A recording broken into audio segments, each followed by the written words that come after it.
તો મિત્રો સ્વાગત છે આજના નવા બ્લોગ વિડીયોમાં। તો મિત્રો ફાઇનલી આજે આપણે આવી ગયા છીએ ગાંધીનગરથી માત્ર 10 જ કિલોમીટરની દૂર પર આવેલા એવા અડાલજ ગામે, જ્યાં મિત્રો અડાલજની વાવ આવેલી છે। મિત્રો જે તમે નામ તો સાંભળ્યું હશે, તો આજે સામે લોકેશન જોઈ શકો છો, આ છે મિત્રો અડાલજની વાવ। તો મિત્રો આજના આપણા બ્લોગમાં આગળ કન્ટિન્યુ બનાવી રહેજો। આજે હું તમને સ્ટેપ બાય સ્ટેપ બધી માહિતી બતાવવાનો છું અને બધા જ લોકેશનો બધું જ બતાવવાનો છું। તો આ છે કંઈક ઉપરનો નજારો મિત્રો। તો મિત્રો અંદરથી અને બધી જ બાજુથી તમને ફૂલ ઇન્ફોર્મેશન આપવાનું છું, તો આગળ બ્લોગમાં કન્ટિન્યુ બને રહેજો।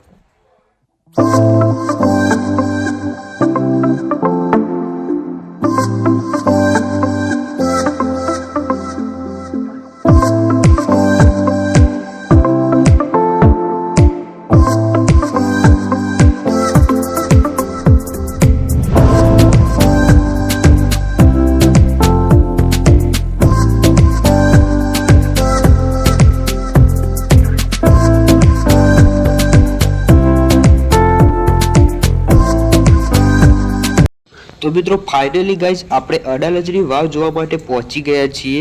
મિત્રો આ તમે જે જમણી બાજુ જોઈ શકો છો એ પાર્કિંગ બનાવવામાં આવેલું છે। અહીંયા બધા ટુરિસ્ટો પણ તમે જોઈ શકો છો ફરવા માટે આવી રહ્યા છે। મિત્રો સામે જે હતો એ એન્ટ્રી ગેટ છે।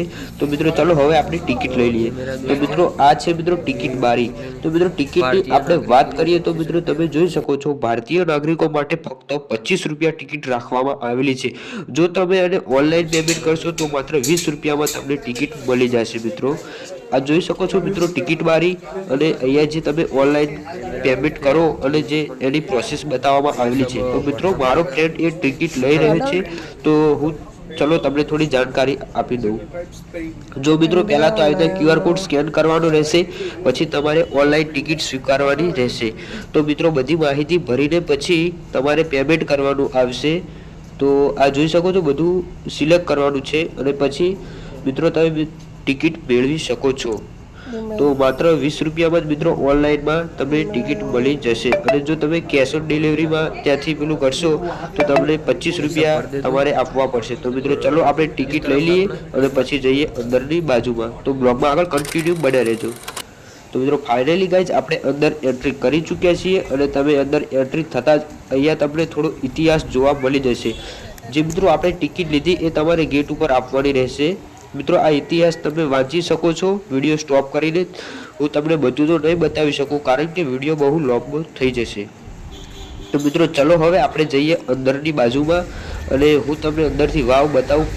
તો મિત્રો આગળ બ્લોગમાં કન્ટિન્યુ બને રહેજો। હું તમને આજે સ્ટેપ બાય સ્ટેપ બધી માહિતી બતાવવાનો છું, ઇતિહાસ વિશે વાત કરવાનો છું। તો ચલો મિત્રો હવે આપણે કરીએ અંદર એન્ટ્રી। તો મિત્રો અંદર એન્ટ્રી થતાં જ તમને કંઈક આવા જુદા જુદા કોતરણીઓના ચિત્રો જોવા મળી જશે।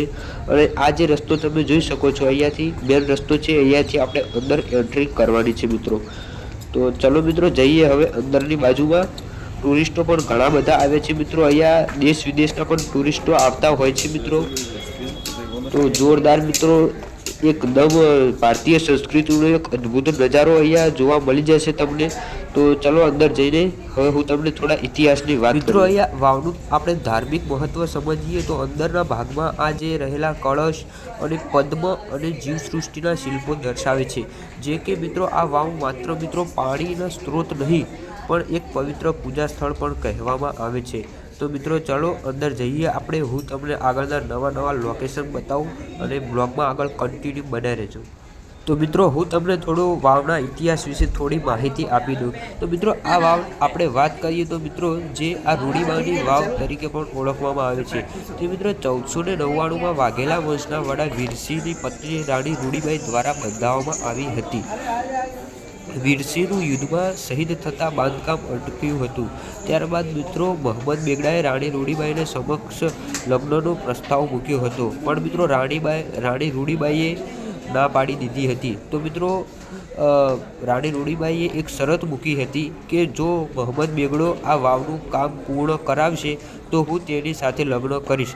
તો મિત્રો મોહમ્મદ બેગડાને આ વાત સ્વીકારે છે, અને તે મિત્રો વાવનું કાર્ય 1499માં પૂર્ણ કરાવે છે। તો મિત્રો કામ પૂર્ણ થતાં જ રાણી રૂડીબાઈની તેમના પતિની ઈચ્છા પૂરી કરવા માટે મિત્રો તે વાવમાં કૂદીને આત્મહત્યા કરી લે છે। તેથી મિત્રો આ વાવને રાણી રૂડીબાઈની વાવ તરીકે પણ ઓળખવામાં આવે છે મિત્રો। મિત્રો આ આગળ આપણે વાત કરીએ તો આ જે તમે કુંડ જોઈ શકો છો, અહીંયા મિત્રો પાણી ભરેલું જ રહે છે 12 મહિના મિત્રો, અને અંદર આ સુંદર અને જટિલ કોતરણીઓ પણ તમે જોઈ શકો છો મિત્રો. અહીંયા બધી આ કોતરણીઓમાં દેવી દેવતાની મૂર્તિઓ તેમજ હિન્દુ દેવી દેવતાઓ જેમ કે ગણેશ, નવદુર્ગા અને અન્ય મૂર્તિઓ કોતરવામાં આવેલી છે મિત્રો. ધાર્મિક મહત્વ અંદરના ભાગમાં રહેલા કળશ અને પદ્મ જેવા શિલ્પો મિત્રો દર્શાવવામાં આવેલા છે મિત્રો. આ એક એવી વાવ બનાવવામાં આવેલી છે જે મિત્રો અત્યારે પણ ઘણા બધા સ્ટુડન્ટ્સો દેશ વિદેશથી અહીંયા મુલાકાત લેતા હશે મિત્રો. અને અમે ગયા ત્યાં પણ મિત્રો આ ઘણા બધા સ્ટુડન્ટ્સો અહીંયા આવેલા હતા.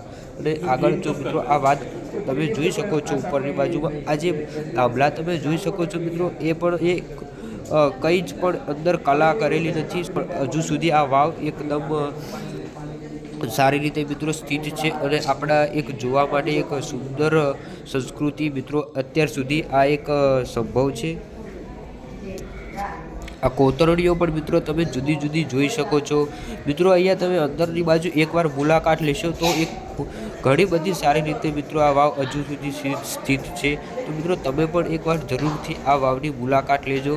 અમે તો મિત્રો ગયા પણ ઘણી બધી મજા આવી. તો બ્લોગમાં આગળ કન્ટિન્યુ બન્યા રહેજો. હું તમને બહારની બાજુ ગાર્ડન આવેલું છે એ બધી જ માહિતી મિત્રો આપવાનું છું અને વિડીયોમાં બધું જ બતાવવાનું છું. તો મિત્રો ચલો હવે જઈએ આપણે બહારની બાજુમાં.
મિત્રો આજનો વિડીયો તમને કેવો લાગ્યો? આપણો વિડીયો સારો લાગ્યો તો આપણી ચેનલને મિત્રો લાઇક, શેર અને સબસ્ક્રાઇબ કરી દેજો. મિત્રો આપણી ચેનલ ઉપર કાયમ આવા નવા બ્લોગ વિડીયો આવતા હોય છે, તો બ્લોગ જોવા માટે મિત્રો આપણી ચેનલને સબસ્ક્રાઇબ કરી દેજો. તો મિત્રો અડાલજની વાવનું હું તમને બધી જ માહિતી આપી દીધી છે. તો મિત્રો હવે ચલો આપણે જઈએ આગળ અને વિડીયોનો અહીંયા મિત્રો એન્ડ કરીએ હવે આપણે.